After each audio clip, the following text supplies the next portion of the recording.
Venye nilikuwa nataka kuona siku zangu nilikuwa naona shida sana. Ndiposa nikaamua nione njia ya kutafuta pads. Ndiposa sasa mambo yakanitokezea. Juu sikuwa na mtu yeyote wa kuninunulia. Wenye nilikuwa naishi nao nikiwaambia pads wananiambia nakutolea pesa za examination.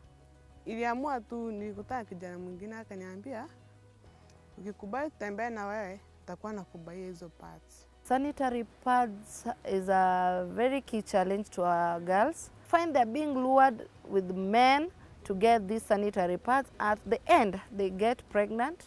At the end, maybe some of them even drop out of school.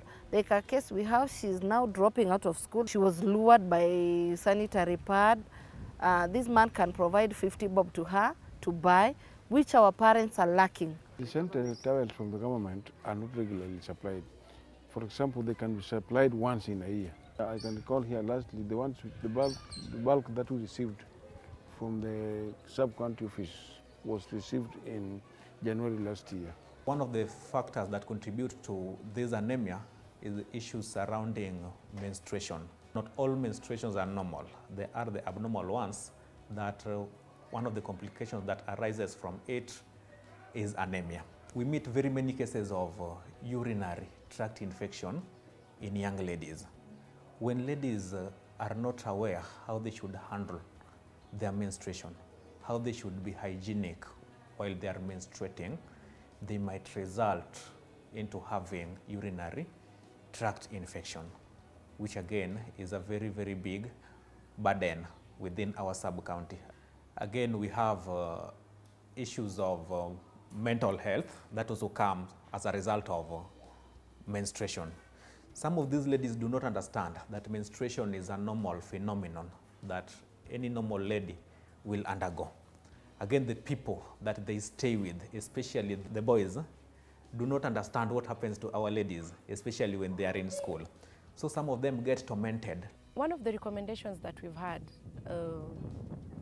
is, could we have a multi-sectoral approach towards sustaining provision of sanitary pads? Young people find it really difficult to access the sanitary materials to use.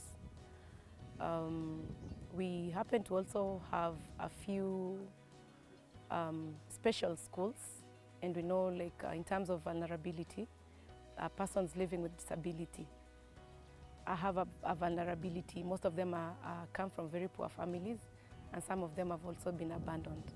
But apart from that, I really believe that there is need to empower the young girl with knowledge on life skills that will help them tackle these as a challenge that they meet as young people. So we need visuals on the education materials to make learners who cannot, learners with visual, learners with hearing impairment, learners with even the mild mental that I was talking about, to follow very easily.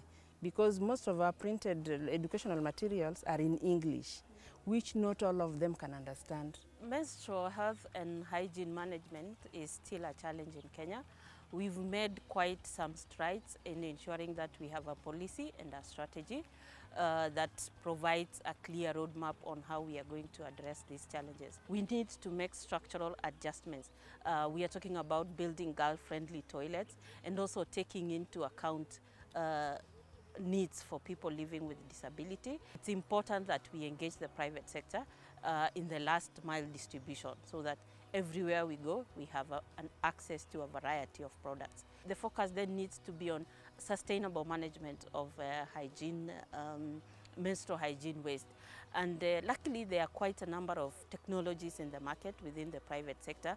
So it's again important that we engage the private sector to scale up and up to the local level.